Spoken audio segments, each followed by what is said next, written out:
అభివృద్ధి కార్యక్రమాలకి శంకుస్థాపనలు ప్రారంభోత్సవాలు చేసుకుంటూ ఇవాళ కూటమి ప్రభుత్వం ముందుకెళ్తా ఉంది. నిన్నటి రోజున 3 గ్రామాల్లో దాదాపుగా 4 కోట్ల రూపాయల మేరకు అభివృద్ధి కార్యక్రమాలు పెదపూడి మండలంలోనే చేయడం జరిగింది. ఈరోజు 4 గ్రామాల్లో 129 లక్షలతో ఇక్కడ అభివృద్ధి కార్యక్రమాలకి ఈరోజు శ్రీకారం చుట్టడం జరుగుతూ ఉంది.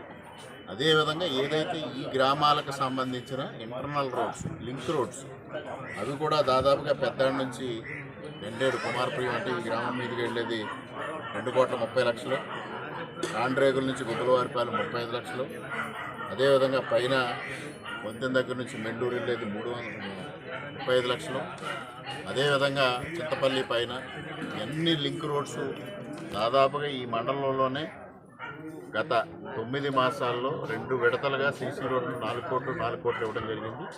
అదనంగా లింక్ రోడ్స్ 4-5 కోట్లు ఇవ్వడం జరిగింది. ఇది కాకుండా గొల్లల మావిడాడులో ఆర్ఎన్బి రోడ్డుకి 90 లక్షలు ఇవ్వడం జరిగింది. ఈ విధంగా నియోజకవర్గం మొత్తం పైన ఈ 9 నెలల కాలంలో 90 కోట్ల రూపాయల మేరకు అభివృద్ధి కార్యక్రమాలు చేశాం. వైసీపీ నాయకులు వాడికి పాపం సంక్షేమానికి అభివృద్ధికి తేడా తెలియదు. గతంలో చేశామని మాట్లాడారు. నేను ఒకటే వాళ్ళని అడుగుతా ఉన్నా, మీరు 5 నెలల కాలంలో చేసిన అభివృద్ధి ఏంటి, ఇవాళ ఈ 9 నెలల్లో జరిగిన అభివృద్ధి ఏంటి? దానికి చర్చకు మీరు రెడీయా? అనవసరమైన విషయాల మీద అప్రస్తుత ప్రసంగాలు, అప్రస్తుత వీడియోలు ఇవి కాదు. ఏదైనా నిర్మాణాత్మకంగా సూచనలు సలహాలు ఇచ్చి ప్రతిపక్షంగా మీ బాధ్యత నిర్వర్తించండి, లేదా మిన్నకుండండి. మీకు చేతగాని పని వాళ్ళు మేము చేస్తూ ఉన్నాం, చేసి చూపిస్తూ ఉన్నాం.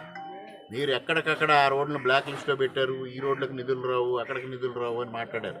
ఇవాళ ఎందుకు వస్తున్నాయి నిధులు? వరదలా వస్తున్నాయి నియోజకవర్గానికి. ఎందువల్ల అనేది అడుగుతా ఉన్నా. ఇవాళ కూటమి ప్రభుత్వం లక్ష్యం ఒకటే, రాజకీయాలకు అతీతంగా, పార్టీలకు అతీతంగా నియోజకవర్గాన్ని అభివృద్ధి చేయాలి, గ్రామాలను అభివృద్ధి చేయాలనే ఏకైక లక్ష్యంతో ముందుకు వెళ్తా ఉన్నాం. ప్రజలందరూ కూడా సహకరించండి. ఎటువంటి ఇబ్బంది లేదు. మీకున్న సమస్యలను నేరుగా తెలియజేయండి. తప్పనిసరిగా వాటి పరిష్కారానికి ప్రయత్నం చేస్తాం. 90% పరిష్కారం కూడా చేస్తామని సందర్భంగా తెలియజేస్తా ఉన్నాం. రామకృష్ణారెడ్డి